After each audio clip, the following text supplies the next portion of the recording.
Pakistan note छाप दिया, उसको किसी ने पढ़ाया नहीं। यहाँ से 100 रुपया लेके जाते हैं, वहाँ 250 200 हो जाता है। वहाँ पे आटा 350 रुपए किलो। अरे अपने यहाँ 100 रुपया आटा हो जाए तो बवाल हो जाएगा। भारत में तो जो गरीबी रेखा का मापक है ना,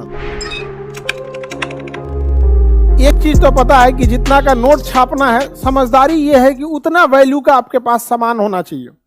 यानी अगर देश ने 10 लाख का नोट छाप दिया तो देश के पास 10 लाख वैल्यू का कुछ ना कुछ होना चाहिए। इंडस्ट्रियलाइजेशन होना चाहिए, सोना होना चाहिए, कोई ना कोई उस वैल्यू का चीज होना चाहिए। यानी आपके देश में जितना नोट छापा गया है, अगर उतना नोट के वैल्यू के बराबर आपके देश में इंडस्ट्रियलाइजेशन या गोल्ड रिजर्व रहे तो ही जाके क्या रहेगा, बैलेंस रहेगा। क्योंकि नोट जो प्रारंभिक तरीका ही था नोट छापने का कि जितना का नोट छापेंगे उतना का सोना रखना पड़े। लेकिन अब सोना से ज्यादा वैल्यू इंडस्ट्रीज का हो गया है, शेयर का हो गया, ये सब का वैल्यू हो गया है कि नहीं हो गया। तो दोनों को बैलेंस रखना जरूरी है कि नहीं। अगर पता चला कि इंडस्ट्रीज है ये नहीं है, इंडस्ट्रीज नहीं है और नोट छाप दिए तो क्या गरीबी दूर होगा? कभी गरीबी नहीं दूर, बल्कि इसका महंगाई बढ़ जाएगी। तो आपको जितना लोग का क्लास कंटिन्यू था, इतना तो दिमाग में बैठ गया होगा कि दुनिया का कोई आदमी नोट छाप के गरीबी दूर नहीं। अगर आपने नोट छाप दिया तो पहला बात कि आपका देश की करेंसी डिसबैलेंस हो जाएगी। वैल्यू क्या हो जाएगी? डिसबैलेंस। और जो भी देश अगर ये डिसबैलेंस करने की कोशिश करेगा तो बाकी के देश उस देश के साथ व्यापार करना नहीं चाहेंगे, क्योंकि डिसबैलेंस एक ना एक समय के टाइम पे वो देश को क्या कर देगा, डुबा देगा। यहाँ पे पाकिस्तान के पास नोट, अब उसके पास क्या है, नोट छाप दिया, उसको किसी ने पढ़ाया नहीं।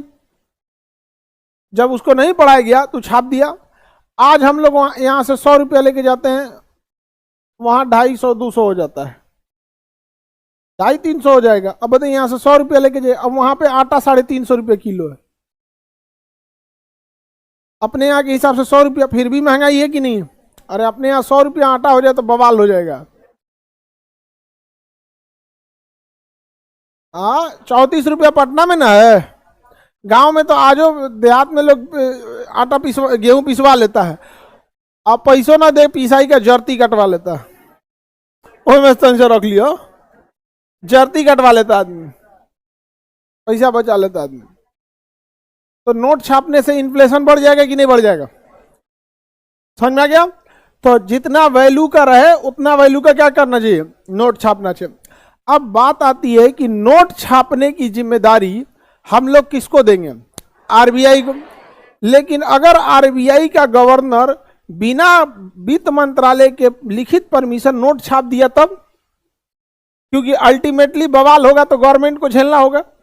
तो कहा गया है कि भाई देखो, आरबीआई वाले लोग, नोट छापना असली है नकली है, डिजाइन कैसा है, किस बैंक तक पहुंचाना है, कश्मीर से कन्याकुमारी तक पहुंचाने की जिम्मेदारी आरबीआई की है। लेकिन नोट छापने से पहले हमसे पूछना जरूरी है, न तो तुम छाप देगा, डिसबैलेंस कर देगा, महंगाई बढ़ेगी तो लोग आरबीआई गवर्नर को थोड़े खोजेंगे, सरकार को खोजेंगे। तो बिना सरकार की अनुमति वो नोट छाप सकता है? 10,000 रुपया तक छाप सकता है। लेकिन 10,000 से ज्यादा छापना है तो बताइए 10,000 का नोटे छाप के क्या कर लेगा?